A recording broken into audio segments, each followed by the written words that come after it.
আসসালামু আলাইকুম। আবারও চলে আসলাম নতুন আরেকটি মেডিসিন নিয়ে।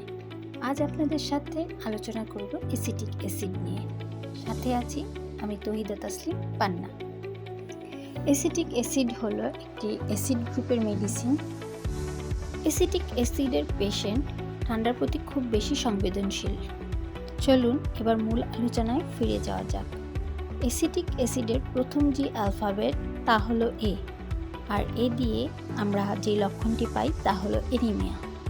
ব্লাডে হিমোগ্লোবিনের মাত্রা কমে গেলেই অ্যানিমিয়া দেখা দেয়। অ্যানিমিয়া প্রাথমিকভাবে বোঝার জন্য আমরা চোখের lower eyelid, nail bed and ফামে দেখতে পারি। এছাড়াও অ্যানিমিয়া রোগীদের ফেস পেল হয়ে যাবে। আমাদের দ্বিতীয় অ্যালফাবেট সি, আর সি দিয়ে আমরা পাই কনফিউশন অফ মাইন্ড।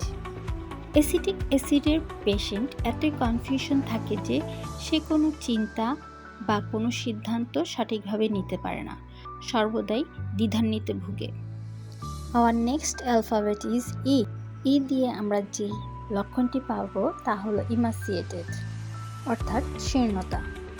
ইমাসিয়েটেড সম্পর্কে ডক্টর নেশ তার বইয়ে স্পেসিফিকভাবে বলে দিয়েছে ফেস, হ্যান্ড এবং থাই ইমাসিয়েশন থাকবে। পরবর্তীতে যে অ্যালফাবেট আছে তা হলো টি। টি দিয়ে থ্রাস্ট, আনকোয়েঞ্চেবল থ্রাস্ট, অর্থাৎ অদম্য পিপাসা।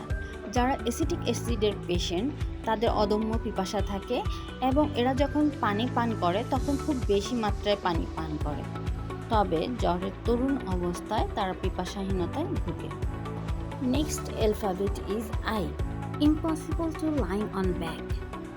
অ্যাসিটিক অ্যাসিডের পেশেন্টের জন্য লাইং অন ব্যাক ইম্পসিবল, কারণ তারা যদি চিত হয়ে শোয় তাদের পেটের যাবতীয় প্রবলেম এবং অ্যাসিডিটি বেড়ে যায়।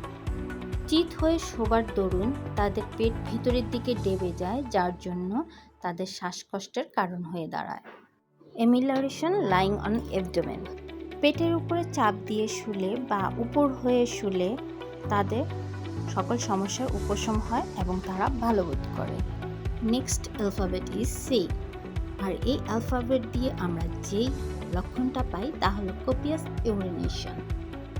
যারা অ্যাসিটিক অ্যাসিডের পেশেন্ট তাদের প্রচুর পরিমাণে প্রস্রাব হবে এবং প্রস্রাব পেল অর্থাৎ ফ্যাকাশে ধরনের হবে। বোঝার সুবিধার্থে এখানে আমি কিছু প্রস্রাবের কালার বা ধরনের ছবি দিয়েছি এবং পেল ইউরিন যেমন হবে তা মার্ক করে দিয়েছি। অ্যাসিটিক অ্যাসিডের অ্যাসিটিক হতে আমরা মোট 6টি রুব্রিক বা লক্ষণ পেয়েছি। এখন আমরা আরও কিছু লক্ষণ বের করব অ্যাসিড থেকে। তো চলুন আরও কিছু লক্ষণ আমরা খুঁজে বের করি যা রোগীর মধ্যে খুব প্রমিনেন্ট আকারে দেখা দেবে এবং এই মেডিসিনকে মনে রাখতে সাহায্য করবে। অ্যাসিডের প্রথম অ্যালফাবেট এ, আর এই এ হতে আমরা যে রুব্রিক বা লক্ষণটি নিতে পারি তা হলো অ্যাংজাইটি, অর্থাৎ উদ্বিগ্ন। এই ধরনের পেশেন্ট তার ব্যবসা নিয়ে এবং তার সন্তানদের নিয়ে খুব বেশি উদ্বিগ্ন থাকে। নেক্সট আমাদের অ্যালফাবেট হলো সি, আর এই সি দিয়ে আমরা যে লক্ষণটি মনে রাখতে পারি এই মেডিসিনে তা হলো ক্যান্সার অফ স্টোমাক। এক্ষেত্রে স্টোমাক ইনফ্লামেশন বা গ্যাস্ট্রাইটিস থাকবে। তীব্র পেট ও বুক জ্বালা করবে, টক ঢেকুর ও টক বমি করবে। নাও our alphabet is I and the symptom is irritable during headache. যারা অ্যাসিটিক অ্যাসিডের পেশেন্ট তাদের মাথা ব্যথার সময় মেজাজ খিটখিটে হয়ে যাবে, টেম্পোরাল ভ্যাসেলস ডিস্টেন্ডেড হয়ে যাবে, অর্থাৎ টেম্পোরাল অঞ্চলের যে শিরাগুলো আছে সেগুলো ফুলে যাবে। অ্যাসিটিক অ্যাসিডের সর্বশেষ যে অ্যালফাবেট আছে তা হলো ডি। ডি দিয়ে আমরা যে রুব্রিক বা লক্ষণটা মনে রাখতে পারি তা হলো ডায়াবেটিস। ডায়াবেটিস 3 ধরনের: ডায়াবেটিস ইনসিপিডাস, ডায়াবেটিস মেলাইটাস এবং gestational diabetes. Acetic acid diabetes মেলাইটাসে খুব ভালো কাজ করে। আমাদের হোমিওপ্যাথিতে আরও কিছু মেডিসিন আছে যা ডায়াবেটিসে কাজ করে। আপনারা যদি জেনে থাকেন তাহলে নিচে কমেন্ট বক্সে জানিয়ে যাবেন। এতক্ষণ পুরো ভিডিওটি দেখার জন্য ধন্যবাদ। ভিডিওটি যদি ভালো লেগে থাকে তাহলে লাইক, শেয়ার, কমেন্ট দিয়ে সাথেই থাকবেন। পরবর্তীতে ভিডিওটি আবার দেখার জন্য সেভ করে রাখবেন।